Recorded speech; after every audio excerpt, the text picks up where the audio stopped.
Trustee Lansing, will you please lead us in the pledge? I pledge allegiance to the flag of the United States of America and to the republic for which it stands, one nation, under God, indivisible, with liberty and justice for all.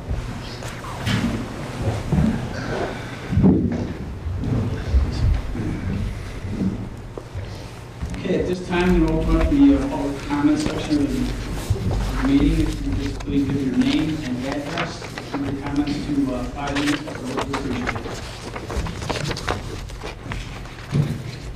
it. Charles Griffith, 131 Curtis Park.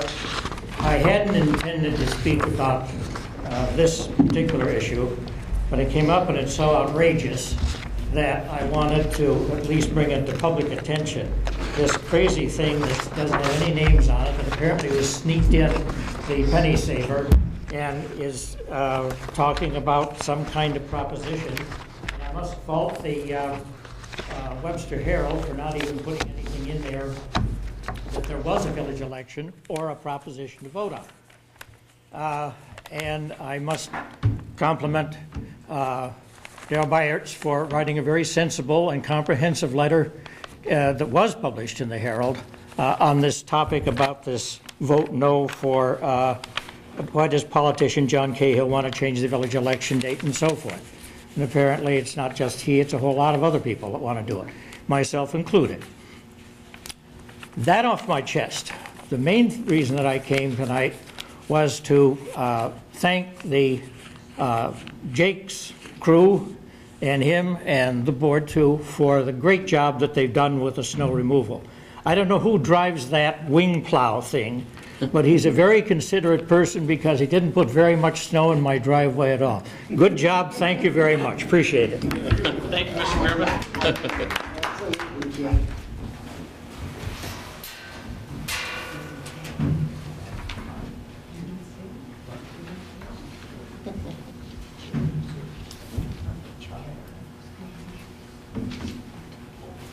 Anyone else this evening?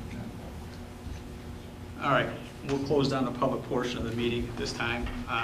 Just to echo, and I know I've mentioned this to you before, Jake, but I think you guys are very conscientious. You can see the wing when it goes in, and right before it gets to the driveway, on every driveway in this village, it comes out so you're not blowing the snow or pushing the snow back in the driveway. So Almost everyone. I think they get mine. yeah, well, at least I think that may be intentional. That might have been, yeah. at least your grass isn't in there snowbanking. All right, so the first thing we have is a resolution to approve the village board meeting minutes for February 26th. So anybody has any questions on that? Al? Nope. Sherry? No. Okay, so I'll entertain a motion in a second to accept the village board meeting minutes for February 26th then. I'll make that motion. I'll second it. Trustee Lansing. Aye. Trustee Ippolito. Aye. Trustee Belkane. Aye. Trustee Byers. Aye. Mayor Cahill. Aye. Motion passes. Trustee Byers, would you do us the honor of reading the minutes for the workshop of March 3rd, 2015, please? Last week on March 3rd, the village workshop meeting present were Trustee Belkane, Trustee Ippolito, Trustee Byers, and Trustee Lansing. Mayor Cahill was absent. Village Board business, Will Barham, Code Enforcement Officer, discussed with the board the proposed temporary fence ordinance, and the board felt that the ordinance should move forward and be discussed in a public hearing to be determined at a later date. Christina Lizak, the village treasurer, discussed with the board the services of Computel Consultants for the purpose of review of the gross receipts tax payments. This review will aid in identifying instances of non-compliance with requirements of local law and to determine if funds may be due for past underpayment of GRT liabilities. As compensation, Computel will receive a one-time fee of 40% of any and all recovered funds. The board also tabled the discussion regarding the Cricket Cell Tower Agreement and their email concerning early termination until Superintendent Jake Swingley could be reached for input. And finally, Christina Lizak, village treasurer presented the budget officer's tentative budget to the village board. The board discussed various revenue and expense lines, tabled further discussion until the March 31st workshop. Meeting was adjourned at 8:37 p.m. Any questions? All right. I'll entertain a motion in a second to accept the village board workshop meetings of March 3rd then. I'll make that motion. I'll second. Trustee Byers? Aye. Trustee Belkane? Aye. Trustee Ippolito? Aye. Trustee Lancy? Aye. Mayor Cahill? Abstain. Motion passes.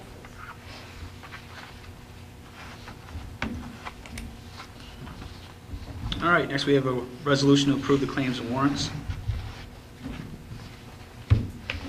I went through the bills, I had no questions. Yeah, I had a couple, Jake answered them. Okay. Jerry, anything? No. Yeah? I had one that was, I took care of that, looked it up. They weren't pink boots, they were no plow shoe, Oh, I Western shoe. thought it was a pink boot.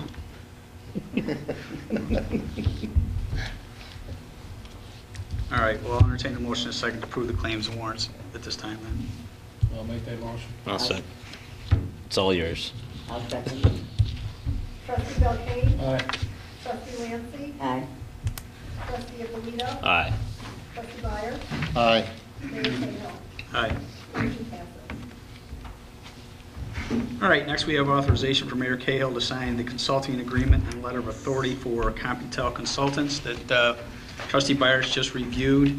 I know we did, you guys discussed this at the workshop meeting, and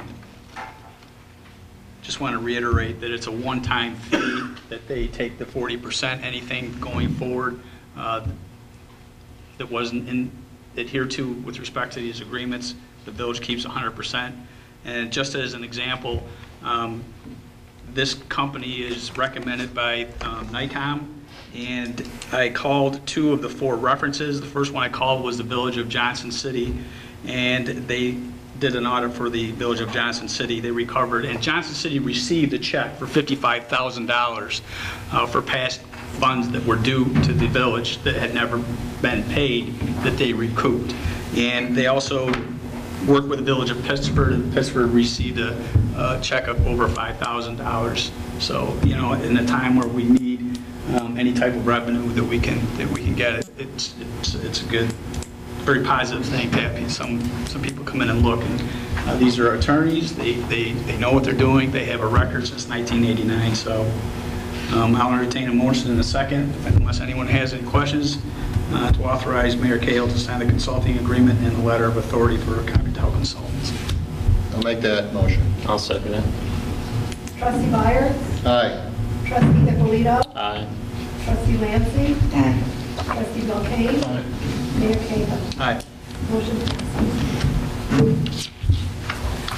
Okay, next we have an authorization for Josette Amalfi to become a sub-register for vital statistics of Monroe County Department of Health.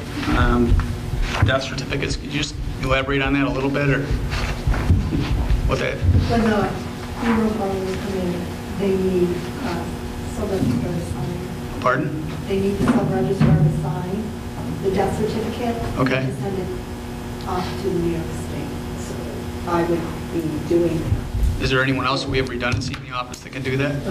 Carol Moran at the moment does it, but we do need 2. So now with you, we will have redundancy, we'll have 2 people, Yes. correct? All right, great. All right, well, anybody else have any questions? All right, well, I'll entertain a motion in a second for Josette to become a sub-registrar. I'll make that motion. I'll second. Trustee Ippolito? Aye. Trustee Belkane? Aye. Trustee Byers? Aye. Trustee Lancy? Mayor Cahill? Aye. Motion passes. All right, next we have a resolution to set a date for a public hearing for the adoption of the local law to regulate the temporary fencing.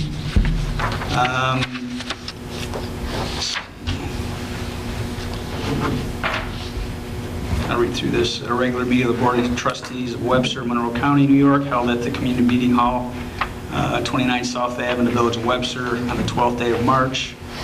The following resolution was offered. Whereas pursuant to New York Village Law, Section 7-700, the Board of Trustees is empowered to adopt local laws regulating the location and use of buildings, structures, and land for trade, industry, residence, or other purposes. And whereas this board has been presented with and has introduced a draft local law titled Amendment to Zoning Local Law with respect to temporary fences and driveways. Now therefore be it resolved that pursuant to Section 7-7061 of the Village Law of the State of New York, a public hearing on said proposed local law number 1 of 2015 shall be held on the 23rd day of April 2015 at 7:45 p.m. at the Community Meeting Hall, 29 South Avenue, Webster, New York, and that notice of the time and place of such hearing describing in general terms the proposed local law shall be published once on or before the 13th day of April 2015 in the Webster Herald, the official newspaper of the Village of Webster, and a newspaper of general circulation in said Village of Webster. Questions? Okay, I'll entertain a motion to second that. I'll make that motion. I'll second it. Trustee Belkane. Aye. Trustee Ippolito. Aye. Trustee Byers. Aye. Trustee Lancy. Aye. Mayor Cahill. Aye. Motion passes.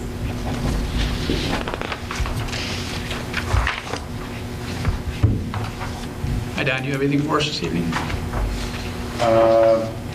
No, you all did get it, the temporary fence.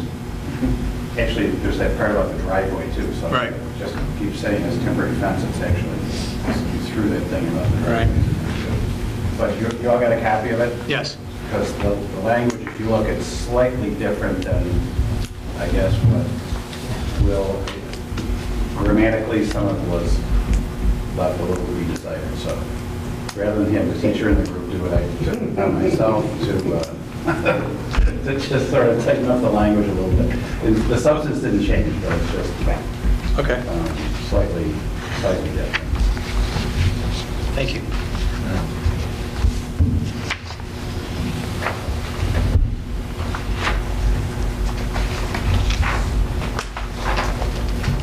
All right.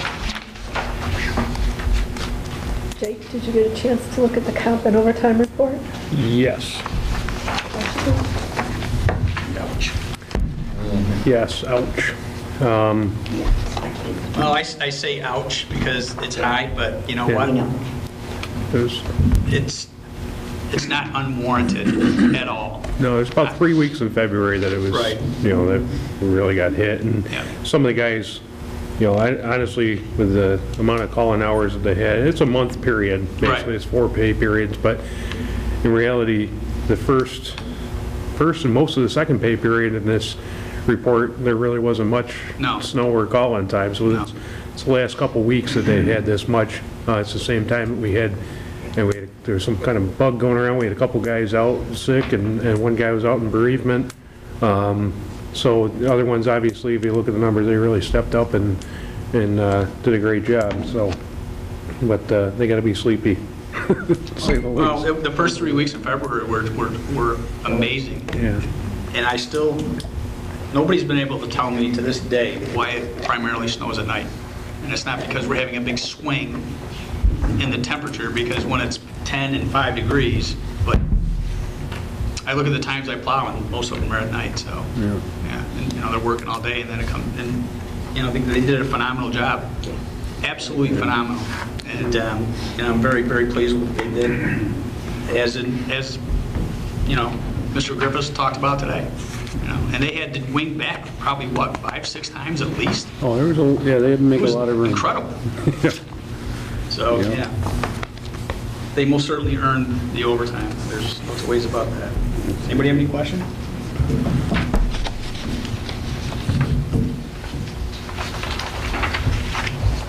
All right, Jake. Oh, it's me already.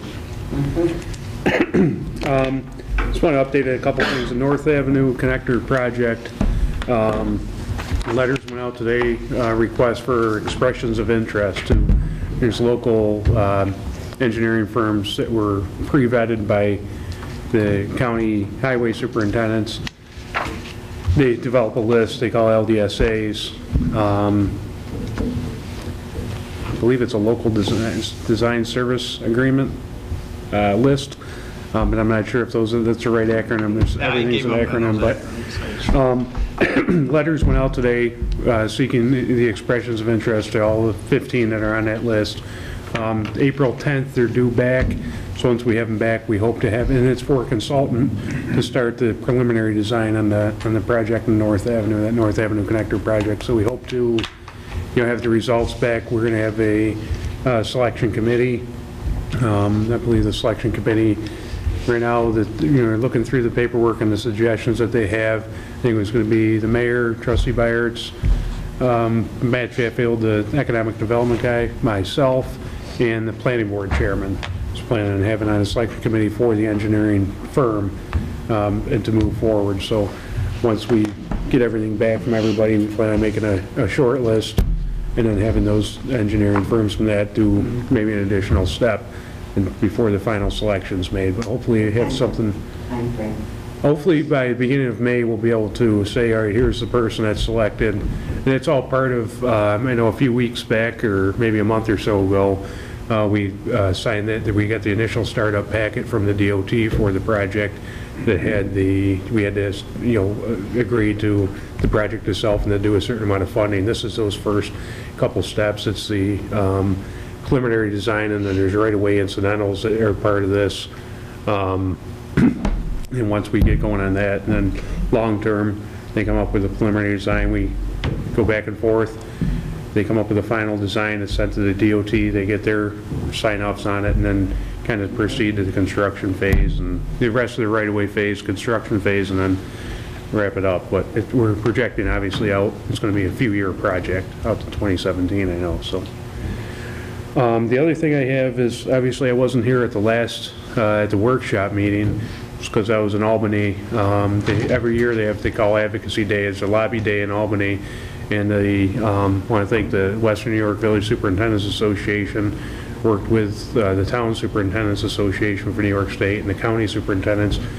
And there was a big sea of orange shirts that went up to the Capitol and then went to the legislative offices. And we had, all morning and a little bit into the afternoon, different appointments set up with the, different representatives from this area and all across the state. But there was a big group of people there this year, and what we're looking for and lobbying for is increased funding for local roads. The theme of it is local roads matter. About 87% of the roads in New York State are local roads that are, controlled by a local municipality and maintained. They're looking for an increase in $200 million a year for the next 5 years, and the CHIPS funding, which is Consolidated Highway Improvement. You'll see it on the budget every year, that CHIPS money that we get. It's probably about a half, maybe a little less than half of what our road budget is what we're looking for the CHIPS funding, what we kind of get every year. Last year, because of the extreme winter, there was an extra $40 million that came out for hardships to help fund additional work because of the extreme weather. We haven't heard of anything yet this year. In fact, they restored the funding back to the previous year's level, which is almost like a cut. And I don't think this last winter was any worse than last year, or any easier than last year. Excuse me. So we certainly have some problems there, but we're looking for an increase in funding for that.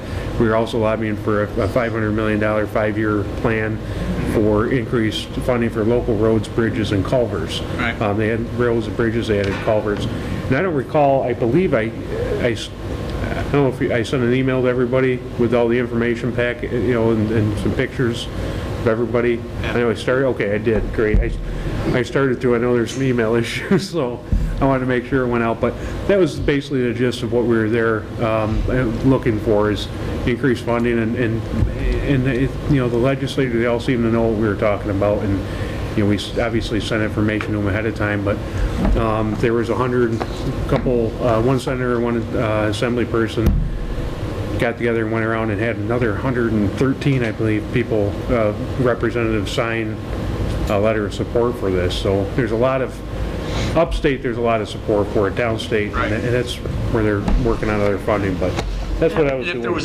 if there was ever a year where the Senate and the Assembly has the opportunity to increase the CHIPS funding, it's this year.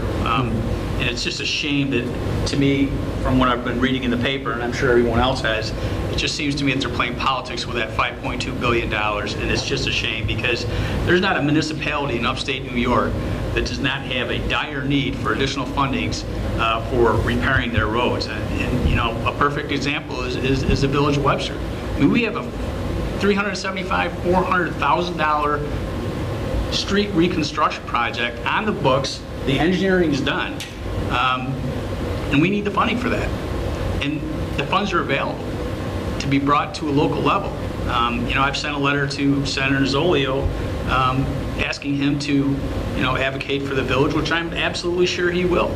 But you know, this multi-billion-dollar Tappan Zee Bridge project downstate, it just seems like they're playing politics with that. And you know, a $5.2 billion windfall needs to be distributed, in my opinion, not just downstate, but upstate.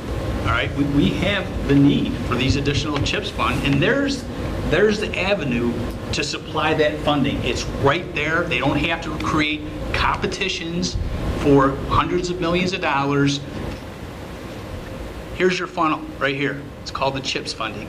You know, I just hope and pray that our Assembly representatives and our Senate representatives can persuade the three men in a room to have more than three men in that room to hear the voices of the upstate representatives that are advocating for a significant increase in that CHIPS funding. And to you, Jake, and to your fellow superintendents for going down there and advocating on our behalf, I thank you very much. And it was quite the picture. We should have had it up there because it was pretty impressive. Yeah, there was a lot of people there on a $1 million staircase. Yeah, It's way more than a million today, I guarantee. absolutely.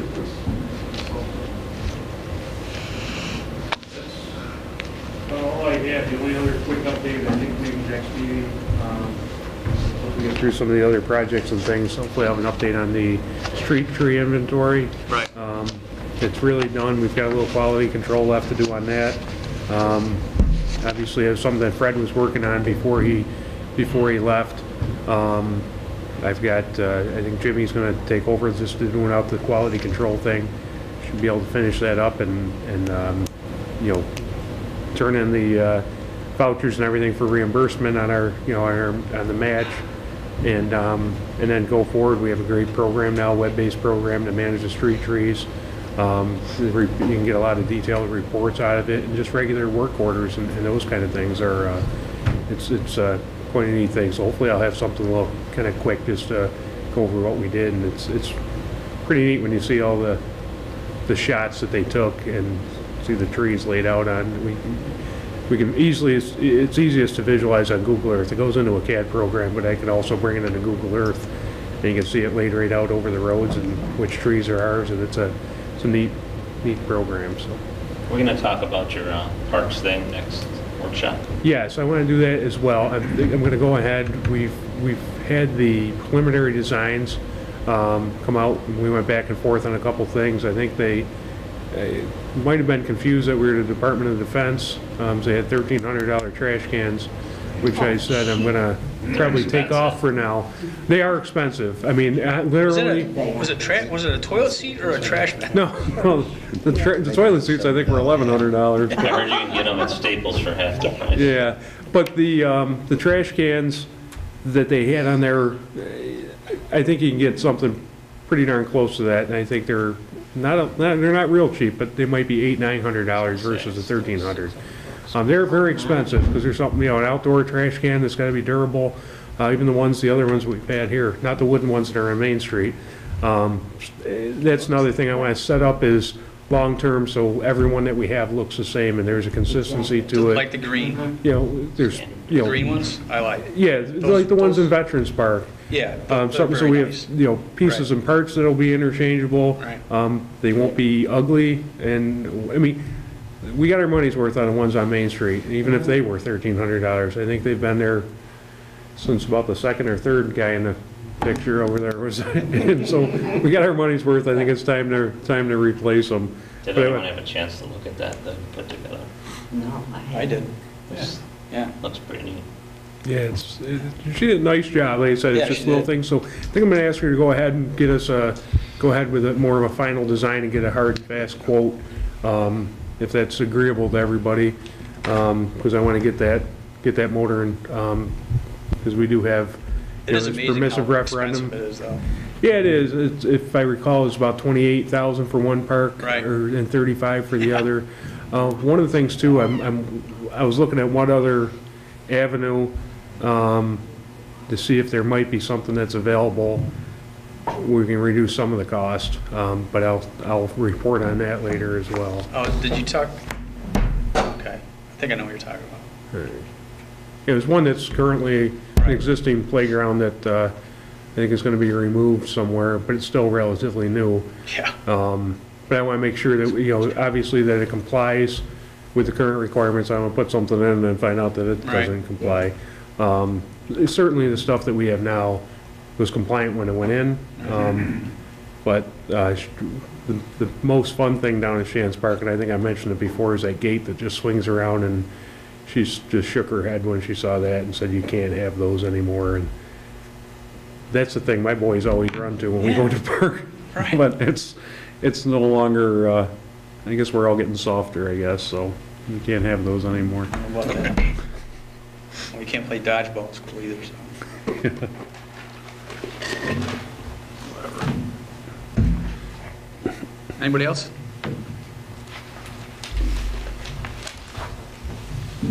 All right, well, we'll open up the phone line if you'd like to call in. Number is 265-3772.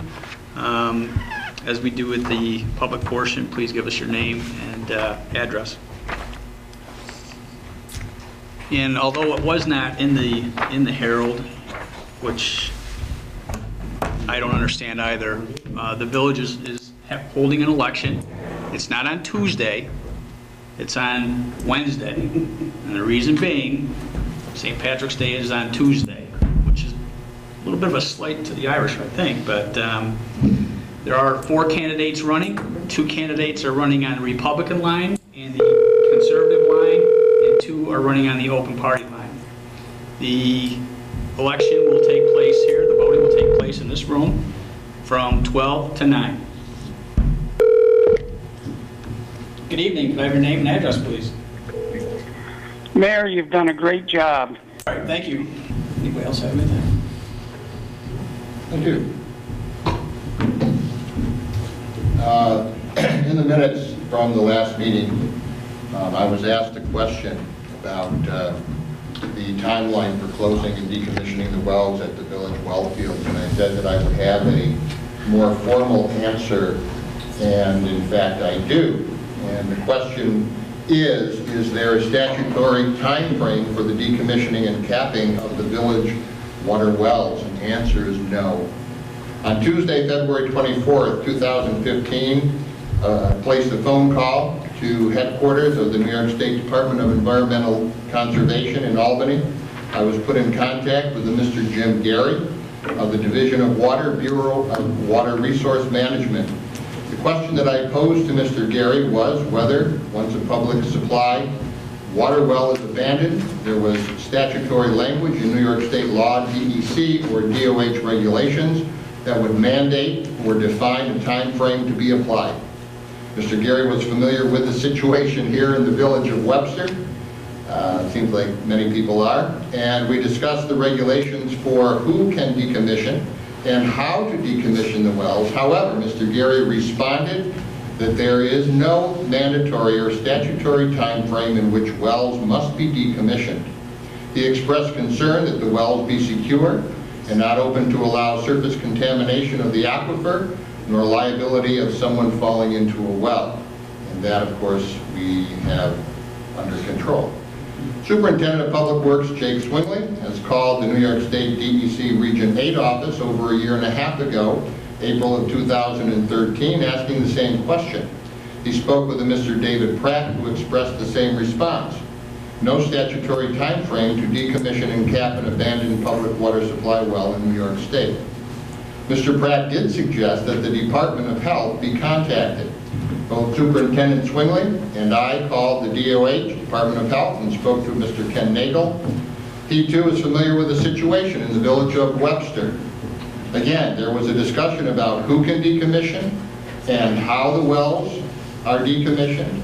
But Mr. Nagel stated that there are no statutory regulations providing a specified or required time frame during which abandoned wells must be decommissioned and sealed. The DOH, Department of Health representative, did suggest that there be a plan initiated that would show good faith intention toward actually decommissioning the wells. The village, in fact, has done that. A resolution establishing the Building and Real Property Improvement Reserve Fund provides as one of the stated purposes of the fund the accumulation of funds for the closing and capping of any water wells owned by the village. So I should think that that would bring that question at the moment. Thank you very much for that, Darrell. Appreciate it. Anybody else have anything? So, one of the things in the workshop was the cricket, discussion on cricket. Was there a letter or response sent to them, or? No, not till the determination. Okay. I know you vacillated back and forth, and I'm honestly, my feeling is we should rely on Jake's opinion regarding that. That's how I feel, anyways. I just didn't know the time frame for getting back to them, if there's that of a, if they don't. Well, have they'd like to hear by probably, I believe, either tomorrow or next week. I have to pull that email up. Okay. All right. Yeah, so I just wanted to make sure they were. That's on my agenda to speak to you about tomorrow. Okay. I want to be sick tomorrow. I know where you live, by the way. My truck is very loud. You should hear the horn. So it takes up 2 parking spots too. Just, throw that out there. All right, if nobody has anything else, I'll entertain a motion in a second to close the meeting. Make that motion. I'll second it. Trustee Belkane? Aye. Trustee Lancy? Aye. Trustee Abolito? Aye. Trustee Byers? Aye. Mayor Cahill? Aye.